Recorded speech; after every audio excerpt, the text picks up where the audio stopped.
చూడండమ్మా, ఈ రోజు కార్తీక పౌర్ణమి ఆఖరి రోజు. ఈ రాత్రి పొలిమేర దేవతలు ఆలయంలో సంచరిస్తారని ప్రతీతి. మీరందరూ బయటికి పదండమ్మా, ఆలయం తలుపులు మూయాలి.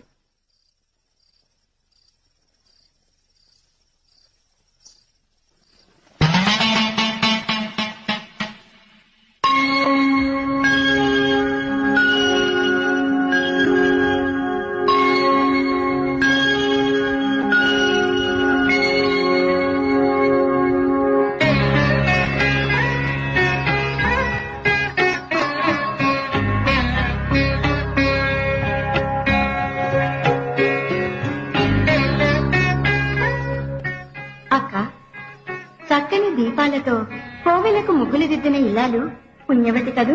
పసుపు కుంకుమలతో మన అక్క చెల్లెళ్లకు వాయినాలిచ్చిన పేరెంటాలు ధన్యురాలు. అందుకే ఆజన్మాంతం సుమంగళిగా నీ